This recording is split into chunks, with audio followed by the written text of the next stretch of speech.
Conflicts with your co-founder are a given. Just because you founded a company together doesn't mean that you will always be agreeing on the same path forward. So, here's how you can prevent conflict with your co-founder. Let's talk about it. Welcome to WebyTube.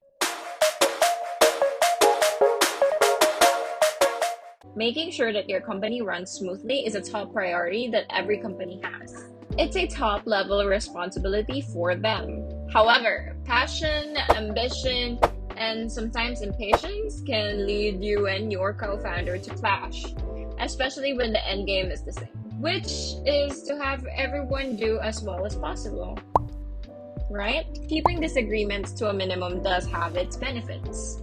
It helps when it comes to empowering constructive criticism. Productivity benefits, accountability blooms, and in some cases, it also reduces incompetency. Basically, disagreements also cause all of you to know each other more deeply, and that's so incredibly important, especially when you're sharing everything with someone. So every startup has its own way of functioning, as we know. That being said, there are also a few basic tips and tricks that may be relevant to most places, which, hello, it's me. I'm the one talking to you about it. Okay, first things first. When the conflict is up ahead, make sure that you don't get too personal. If you're young, hot-headed, or you know your co-founder extremely well, then hitting what is considered below the belt isn't something that you should do. Conflicts in a professional environment are supposed to be solved professionally. Using your co-founder's mistakes or pasts against them will not do anything helpful to prove you right at all. If anything, it'll lead to just more arguments, and most of all, that can lead you to holding a grudge towards each other. This limits communication and productivity between the two of you, and it isn't definitely a morale booster to your employees to see your co-founders enraged at one another, which, let's admit it, it sucks. When things get too personal, you can see the rage very clearly, so make sure that you draw a line, understand, have a boundary between your business and your private life. When you're a startup, much of your private life is invested to your business, sure, but that doesn't mean that you should let it trap you when you're in an argument with your co-founder. Throwing details they have shared with you about their personal life will only make them angrier and make things less professional, and that isn't what we're trying to achieve. Do not take the issues they bring up lightly. Trivializing something that matters to them will only lead to more conflict in the future. And then second, trust is key. This is the way. This is the way. This is the way. If you can't trust your co-founder, then don't work with them at all. You shouldn't be working with them in the first place. If you can't trust them, that's basic life rules 101. Not just with your co-founder, but with someone, with a friend, or with what you consider a friend or your significant other. If you don't trust them, then what's the point? Anyway, back to the topic.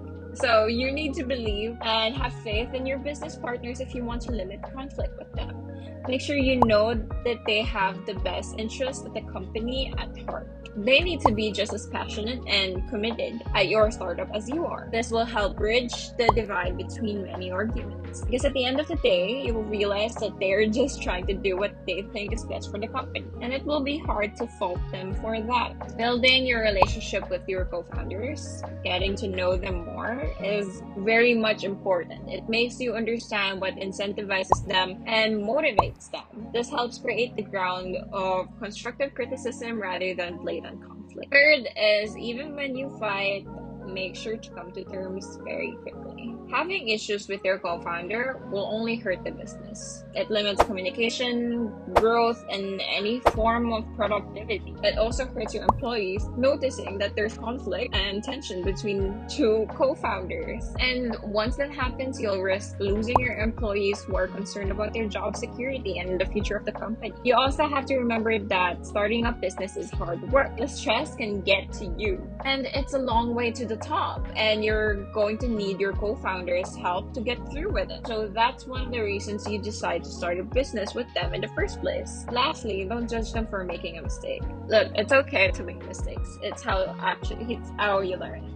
For me, making a mistake isn't actually a bad thing. So the thing that matters the most is not the mistake itself, but it's how you actually, rise after that. Anyway, judging your co-founder and attributing blame to them for making genuine mistakes will only seek to create a divide between the two of you further. So if you sincerely trust your co-founders, avoid jumping to conclusions and make sure to talk to them first. A lot of people would actually talk to someone else first to get the perspective, and while that is very much reasonable, it's not practical, because this is the person that you're doing your startup with, your business with, and of course you should always come to them first if you hear something. So many ventures fail because co-founders begin to doubt and one another's abilities or have misunderstandings that could easily have been solved within a small conversation. Sometimes you need to see the effect of their actions ripple out, or wait for more information to come to light. At the end of the day, always have your co-founders back. Do not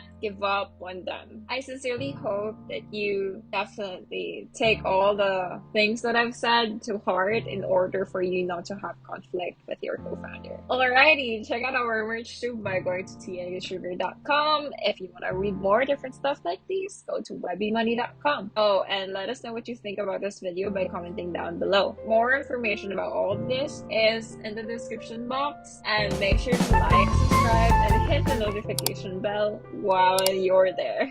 Thank you guys. See you in the next video. Ciao.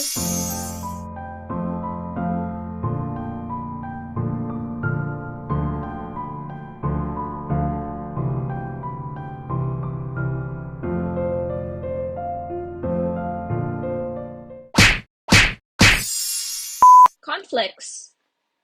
Ready? Disagreement. Keeping disagreement. Basically.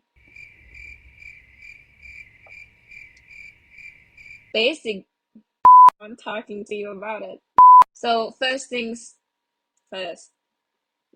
What was that? Make sure